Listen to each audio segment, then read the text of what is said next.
اعوذ باللہ السمیع العلیم من الشیطان الرجیم بسم اللہ الرحمن الرحیم۔ ناظرین، ہم سورہ انعام کا ترجمہ تلاوت کر رہے ہیں اور آیت نمبر 146 پر ہیں۔ یہاں اللہ تعالیٰ فرما رہے ہیں، اور ان پر جو یہودی ہو گئے حرام کر دیا تھا ہم نے ان پر ہر ناخن والا جانور، اور گائے اور بکری میں سے حرام کی تھی ہم نے ان پر اس کی چربی، سوائے اس کے جو لگی ہوئی ہو ان کی پیٹھ پر یا آنتوں پر یا ہڈی کے ساتھ جو لگی رہ جائے۔ یہ سزا دی تھی ہم نے ان کو ان کی سرکشی کی، اور یقیناً ہم سچ کہہ رہے ہیں۔ اللہ تعالیٰ فرما رہے ہیں کہ جو اپنے آپ کو یہودی کہلوا رہے ہیں، یعنی حضرت موسیٰ علیہ السلام کی قوم، ان پر اللہ تعالیٰ نے ان کی سرکشی کی وجہ سے ہر ناخن والا جانور جو تھا وہ اس پر حرام قرار دیا تھا کہ آپ نے وہ جانور نہیں کھانا۔ پھر اللہ تعالیٰ فرما رہے ہیں کہ گائے اور بکری کی ہم نے چربی ان پر حرام قرار دی تھی کہ گائے اور بکری کی چربی آپ نہیں کھا سکتے۔ وہ جو اس کے پیٹھ کے ساتھ لگی رہ جائے، یعنی گوشت کے ساتھ جو لگی رہ جاتی ہے پیٹھ کا، یا ہڈی کے ساتھ اگر کوئی لگی رہ جائے، یا آنتوں کے اندر جو کوئی پہ جو لگی رہی ہو، وہ چربی آپ کھا سکتے ہو، ورنہ کوئی آپ نے چربی ان کی نہیں کھانی ہے۔ پھر آگے اللہ تعالیٰ فرما رہے ہیں کہ یہ ہم نے ان کو سزا کے طور پر دی تھی، یعنی اللہ تعالیٰ، میں نے بتایا نا کہ اللہ تعالیٰ کی مرضی ہے، جو حکم دے دے۔ تو اللہ تعالیٰ فرما رہے ہیں کہ یہ ہم نے ان کی سزا کے طور پر ان کو یہ حکم دیا تھا۔ وہ اس وجہ سے وہ سرکش ہو گئے تھے، بے لگام ہو گئے تھے،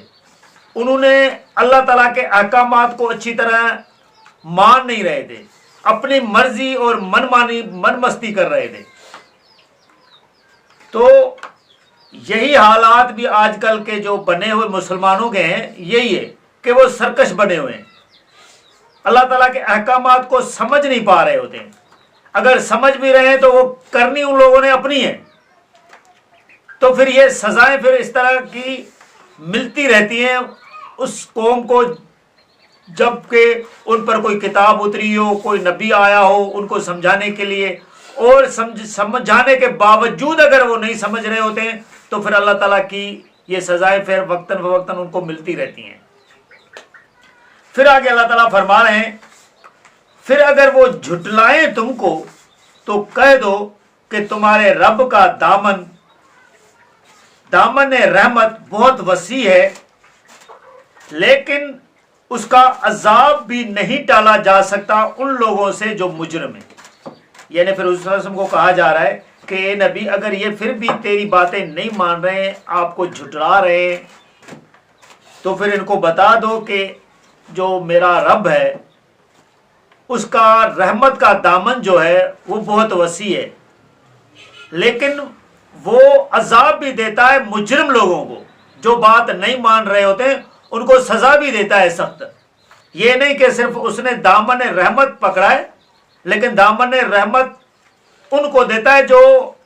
اللہ تعالیٰ کے احکامات کو مان رہے ہوتے ہیں۔ جو اللہ تعالیٰ کے احکامات کو نہیں مانتا، اللہ تعالیٰ ان کو سزا بھی دیتے ہیں۔ پھر آگے آیت نمبر 148 میں اللہ تعالیٰ فرما رہے ہیں،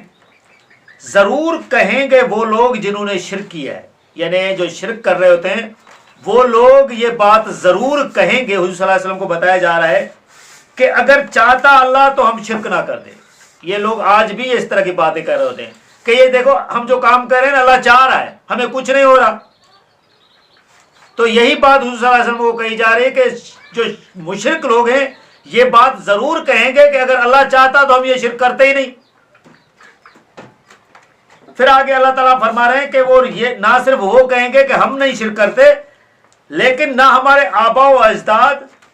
بھی نہ کرتے، یعنی ہم بھی نہ کرتے اور ہمارے جو بڑے جن کے ساتھ یہ کام چل رہا ہے وہ بھی نہیں کرتے، اور نہ حرام ٹھہراتے کوئی چیز، یعنی کسی چیز کو ہم حرام بھی نہیں ٹھہراتے۔ اگر اللہ نہ چاہتا تو ہم یہ کام نہیں کرتے۔ اسی طرح جھٹلایا تھا ان لوگوں نے جو ان سے پہلے تھے، یہاں تک کہ چکھا انہوں نے مزہ ہمارے عذاب کا۔ یعنی اللہ تعالیٰ فرما رہے ہیں کہ یہی باتیں ان لوگوں نے بھی کی تھی، پھر جب انہوں نے ہمارے عذاب کا مزہ چکھا، یعنی ہمارا عذاب ان پر برسا، تو پھر ان کو پتا چلا کہ ہم یہ کام غلط کر رہے تھے۔ پھر اللہ تعالیٰ فرما رہے ہیں ان سے کہو کیا تمہارے پاس کوئی علم ہے تو اسے پیش کرو ہمارے سامنے۔ یعنی یہ جو بات آپ کہہ رہے ہو کہ اللہ تعالیٰ نے یہ آپ کو اس طرح کہا ہے، بتایا ہے، یا آپ اللہ تعالیٰ کے کہنے کے مطابق یہ کام کر رہے ہو، تبھی آپ جو ہے نا وہ شرک کر رہے ہو، تو یہ جو باتیں ہیں، یہ آپ جو باتیں کر رہے ہو کوئی علم کے ساتھ کر رہے ہو، یعنی کوئی کتابی بات کر رہے ہو، یعنی اللہ تعالیٰ نے آپ کو کوئی حکم دیا ہے اس کا، تو آپ اپنی کتاب میں ہمیں دکھلا دو، بتا دو، یہ پیش کرو۔ جس طرح اگر کوئی مسلمانوں میں سے بھی جو سمجھ رہے ہیں، خود کو مسلمان کہلوا رہے ہیں کہ بھئی اللہ تعالیٰ نے یہ ان پیروں کے لیے بولا ہے کہ یہ اس طرح، یہ میرے جو ہے نا وہ شریک ہیں، یا ان کے وساطت سے، ان کے وسیلے سے جو یہ میں نے کام کرنے ہیں، تو یہ بات آپ کہاں سے آپ نے لی ہے؟ قرآن میں کہیں جگہ پہ لکھا ہوا ہے؟ اگر کوئی لکھا ہے، کوئی ایک آیت ہے، تو وہ بھی ہمیں بھی تو دکھلاؤ کہ بھئی یہ آیت ہے فلاں سورہ کے اندر، یہ آیت اللہ تعالیٰ نے فرمائی ہے، تو وہ باتیں ہمیں بھی تو کم از کم پتا چلے۔ تو یہی بات حضور صلی اللہ علیہ وسلم کو کہی جا رہی ہے کہ آپ ان کو کہو کہ کوئی علم ہے تو بتاؤ، دکھاؤ۔ پھر آگے اللہ تعالیٰ فرما رہے ہیں یہ پیروی نہیں کرتے مگر گمان کی، اور صرف یہ لوگ قیاس آرائیاں کرتے ہیں، یعنی یہ جو گمان کی پیروی کر رہے ہوتے ہیں، اپنے خیالات کی، اور یہ بس باتیں بنا رہے ہوتے ہیں کہ یہ ایسے ہوگا، یہ ایسے ہوگا، یہ ایسے ہوگا۔ پھر اللہ تعالیٰ آگے فرما رہے ہیں آیت نمبر 149 میں، کہہ دو تو پھر اللہ ہی کی حجت غالب ہے، یعنی ان کو بتا دو کہ آخری حجت جو ہے نا سو پھر اللہ ہی کی ہے، یعنی اللہ کے آگے کسی کی نہیں چلنی ہے۔ تو یہی بات ہم آپ کو بھی سمجھا رہے ہیں کہ جس نبی یا جس ولی یا جس علی پر آپ بھاڑ رہے ہو وہ کچھ نہیں ہے، وہ نہیں کر سکتے کچھ بھی۔ آخری حجت اللہ کی ہے، جیسا اللہ چاہے، اور اگر وہ چاہتا تو ہدایت دے دیتا تم سب کو۔ یعنی اللہ تعالیٰ فرما رہے ہیں اگر میں چاہتا تو سب کو ہدایت دے دیتا، پھر ہدایت یہ ہوتی کہ لاٹھی برستی، اور لاٹھی برسنے کے بعد ہی ہدایت ملنی تھی، لیکن اللہ تعالیٰ نے اپنے قوانین کے جو قانون بنایا اس کے تحت لوگوں کو چھوڑا ہوا ہے۔ پھر جو لوگ مان لیتے ہیں ان کو اللہ تعالیٰ آگے قیامت میں سلا دیں گے، اور جو نہیں مان رہے ان کو سزا دیں گے۔ تو لہٰذا ناظرین، ہم یہ ویڈیو آیت نمبر 149 پر کنکلوڈ کر رہے ہیں، اور آگے 150 میں اللہ تعالیٰ سورہ انعام میں کیا بتا رہے ہیں ہم آپ کو اگلی ویڈیو میں بتائیں گے۔ جزاک اللہ۔